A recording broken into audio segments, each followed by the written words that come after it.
How do you actually use style to create a personal brand?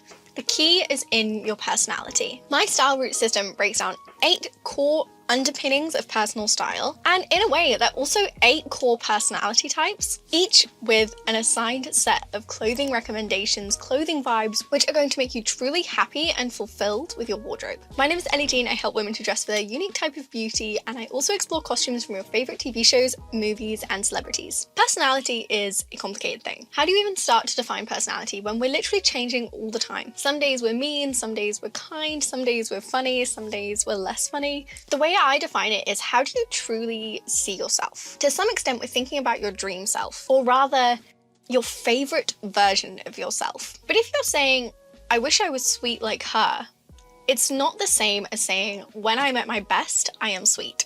So that's a clear distinction between what you want to be and like your dream self, your best self. They're two kind of separate things.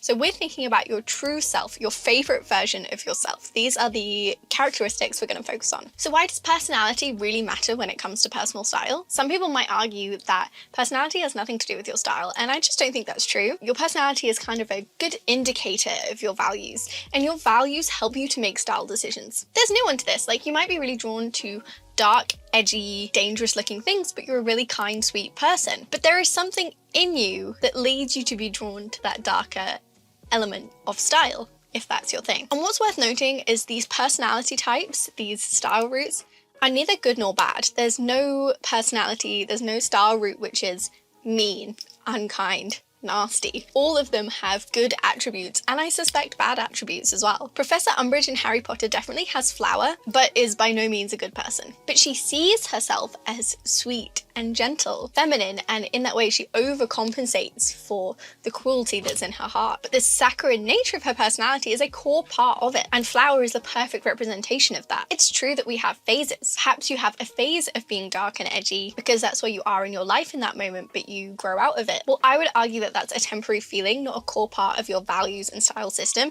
It shouldn't really be something which influences your buying and shopping choices on a long-term scale anyway. Celebrities are not the only ones who can have a glow up. This video is brought to you by Foreo, who I have been working with ever since I did my video on Padme and Star Wars. So I have been using their red light mask for a while now. A few times a week, I get up, I clean my face, and I pop on my red light mask for 10 minutes. This Black Friday, you can get amazing deals on these masks. If they're normally out of your price range, or you've been on the fence about buying one, this is a really great time to take advantage of the deals that are available. I used to be a real red light skeptic. I thought, no way does a bit of coloured light on your face actually make changes to your skin. I thought it's absolutely a load of nonsense. But when you look at the research, red light has incredible benefits. Since using this mask, I have seen so much improvement to my skin.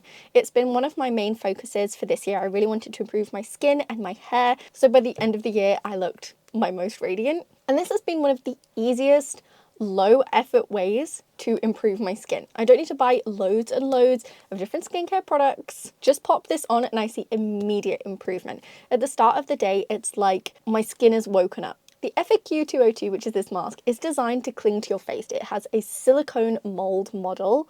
It's incredibly comfortable. One of the coolest things about this mask, which makes it really unique, is it has lots of different wavelengths, so it creates different colors which have different effects on the skin. So if you have a specific concern like anti-wrinkle, you've got oily skin, you're having a spotty day, you have bad under eyes, your skin's looking a little tired, there is an entire guide on the app of which wavelengths you should use and what their effects are, and I find this really helpful. Some of the effects of using a mask like this include collagen production, reducing dark spots, fixing redness and dullness, and bringing that into my routine. I've seen so much improvement in the radiance of my skin. It just seems more even, less grey. I don't know how to explain that, but it feels less grey. If you would like to check out the Black Friday deals, click the link in my description box and make sure to use my code because you can get 35% off all Foreo products, even the ones that are already on sale, meaning you could potentially get 50% off. I have been so impressed by this brand, and this red light mask has genuinely transformed my skincare routine, and it's something that I will be using for the rest of my life. I would never go without red light again. Thank you so much to Ferreo for sponsoring this video. You have 3 style roots. 3 core themes at the base of your style. They can take some digging to find. I myself have changed mine out a few times as I better understand myself and what that means for my style. And in fact, thinking about the style roots as reflections of your personality is one of the things which really helped me nail down my style roots as mountain, mushroom, flower, as opposed to mushroom, sunflower, mushroom, fire, flower, because I realized actually sensuality and glamour and luxury is not really something I value.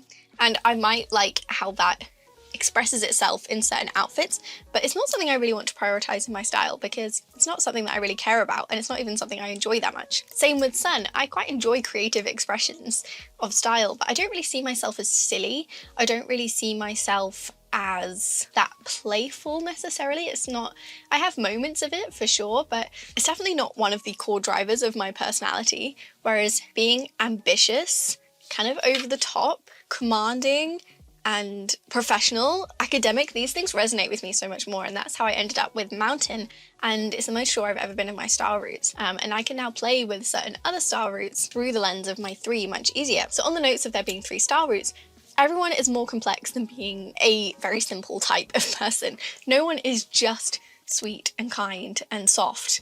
We're often, even as a caricature of ourselves, more complex than that. Obviously, each of us has a little bit of each of the 8 style roots, but we're trying to focus on our top 3. If you're going to define yourself to another person and define your characteristics, if you were going to be a character in a story and you had to simplify yourself down to your top 3 character traits, what would they be? So with that said, let's break down the personalities of the 8 style roots. Let's start with flower. This type is sweet, innocent, gentle, charming, elegant, modest, and graceful, and they tend to dress delicate, intricate, feminine, dainty, pastel, elegant, girly, and whimsical. The fire type is alluring, powerful, sultry, enticing, passionate, provocative, fiery, romantic, and they tend to dress glamorous, lush, sensual, luxurious, lavish, rich, and royal. The moon type is emotional, rebellious, moody, deep, gloomy, intense, daring, thoughtful or introspective, and impulsive, and they tend to dress mysterious, edgy, ethereal, gothic, rebellious, haunting, mystical, dark, or vampiric. The mountain root is authoritative, commanding, mature, formal, smart, stoic, prioritizes leadership. They're assertive, ambitious, decisive, strategic, often business-minded, confident, and they like challenges. And they tend to dress professional, vintage, structured, polished, masculine, luxurious, sharp, quality, academic, tailored, formal, exaggerated, and crisp. Crisp. It's one of my favorite words. I love how it goes from the back of your mouth to the front of your mouth. Crisp. So cool. The mushroom type is calm, relaxed, focused, reliable, quiet, composed, clean, tranquil, serene, orderly, efficient, and unpretentious. And they tend to dress coastal, preppy, timeless, classic, clean, simple, neutral, balanced, understated, or subtle. The stone type is down to earth, relaxed, unbothered, adventurous, athletic, tough, practical, energetic, active, or functional, and they tend to dress sporty, industrial, urban, casual, simple, messy, distressed, slouchy, outdoorsy, cozy, and practical. Earth is grounded, empathetic, a free spirit, caring, scattered, often earth-loving or nature-loving, spiritual, relaxed, and they tend to dress bohemian, rugged, outdoorsy, natural, eclectic, rural, retro, academic, or mystical. The sun type is daring, creative, experimental, explorative, curious, inquisitive, unconventional, eccentric, fun, silly, comical, and dresses bold, artistic, eclectic, daring, avant-garde, playful, eccentric, futuristic, and vibrant. So let's mix some of these up. For example, if you are graceful, relaxed, and creative, you might dress dainty, cozy, eclectic, which is flower, stone, sun. If you're romantic, spiritual, and rebellious, you might dress glamorous, retro, and mystical, which is fire, earth, moon. If you are commanding, practical, and composed, you might dress professional, sporty, minimal, which is of course mountain, mushroom, stone. Each of your words changes the other, just like your personality. Your different elements mix together. I did a video yesterday actually about Lily Allen, and this was about essences, not star roots, but I said essentially that she should dress bold and creative, but also simple. And some people were confused about how both of those things can be true, to be bold and creative and loud, but also simple and understated. But they change each other, and when you view it like that, it's a more minimal version of bold and creative. It makes sense, rather than the most extreme version of bold and creative. You're finding something in the middle. You're pairing that with the ideas of simplicity. So the ideas change each other rather than having some bits of bold, some bits of simple. They influence each other. Just like your personality, like the fact that you are soft, and let's say you're soft and feminine and delicate, but you're also moon, you're also a little bit rebellious. Well, that changes the kind of soft that you are, and it's a much more interesting mix, and all of us are more complicated than that. This is why style roots can be a little difficult to figure out. It's about defining who you are underneath, who your true and best self is, and that is a journey, that is a process, as it might not be something you've ever even thought about before, but these definitions can really ground our style. So let's look at some real examples. I've been watching Pretty Little Liars, so I've used those girls as the examples here, just as a little taste of how this works. So Aria is moon, flower, and sun. As such, she is sweet, soft, creative, and has a dark, rebellious side. She's sweet and soft. I would say this is one of the first things about her. She leads with kindness. She definitely has a rebellious side. I mean, she's dating her teacher, which as an adult, I can't even get into. Like, watching it back, I am truly horrified at so many of the storylines. I mean, Aria's dating her teacher. Spencer is dating, or she's interested in her adult sister's Beyonce, so he's significantly older. She's like 15. Yeah, watching Pretty Little Liars as an adult it's really something. But yeah, Aria would definitely do an arts GCSE. She's rebellious, she's sweet, but she is also creative. So these style roots make perfect sense for her. And when you look at her pink hair, it's a great example of all three of those roots working at once. It's got the girliness with the pink. It's got the rebelliousness with the dyed hair. It's got the creative element of it being fun and different. So it's literally all three of those roots in one. Spencer is mountain, stone, and mushroom. I did think a lot about her style because she does have a lot of outfits in the first series which are very flower, but I don't think that makes a lot of sense for her personality. I wouldn't necessarily use those words as the first things you think of when it comes to Spencer, like sweet, gentle, modest, elegant. Like, she is those things at times, but they're not one of the drivers of her personality. I think it's just because twee was so in at that moment in time that kind of changes the way we view the mushroom star route a little bit. Like, it was just the standard at that time that everything was super, super girly. So that's why we see so much girliness in her style. In terms of mountain, she is studious, ambitious, competitive, loves a challenge. She is the archetype of the mountain style route. In terms of stone, she is sporty. She loves tennis. She's also practical and tough. And for mushroom, she is definitely one of the most calm and reliable people in the group. And we see her style become a lot more obviously mushroom throughout the series. Hannah, I had to think about a fair bit, but I went with fire, mountain, and earth. She is definitely glamorous and luxurious. These are one of the things she values the most. She's sensual, she's alluring, and it's one of the reasons she becomes like the it girl of the school. She's also quite mature, and I think that fits into her fire route as well as her mountain style route. She is a leader, she is assertive, she's commanding. She's not as obviously mountain as Spencer, who is your more like professional academic type, which Hannah definitely is not, but she is a leader, and I think it's a great other view into that route. For earth, she's not nature loving, she's not organic, she's not outdoorsy, but she is a free spirit, and I would say spiritual. I could imagine her doing tarot cards. Like, she definitely knows your horoscope. She has that element of mystical, and there's a lot of boho elements in her style, even though they're quite subtle. It's just a touch in her outfits, and I really see why it works. And lastly, Emily, stone first and foremost. She is so sporty.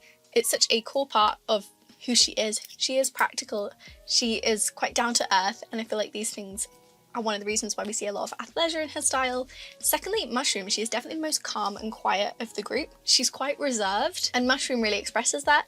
And lastly, I did have to think a little bit about what her last style route was, but I actually went with fire in the end because she is quite passionate and romantic, a little sensual in a not obvious way, and we see these elements do subtly come into her style, like an off-shoulder top or a nice shade of plum, for instance. Like, she wears a lot of royal tones, which obviously work for her season, but also have that nod to fire. It's subtle, but it's definitely there. And we see that come out a lot more in her, you know, when they go to the dances. They also have like 3 dances a year. I want to go to their school so much. I really hope you enjoyed this video. If you did, you should definitely check out the members only videos on this channel. I have recently started a member subscription directly here on YouTube to make it really easy for you guys. I do also have a Substack membership where you can pay a little bit extra, an extra £1, for access to our community, to our chat, and also I do post members only newsletters occasionally, but you can get the core of that subscription here on YouTube, which is all our members only videos. And I'm making this such a priority moving forward. There's going to be so much content that you otherwise just wouldn't see, the stuff that's just way too niche for the main videos on my channel, which is just for you guys who watch every single week and know these systems inside and out and want to dive in a little bit more with me. That's what those videos are going to be. So if you are interested, make sure to check it out below. Thank you so much for watching. I will see you next time.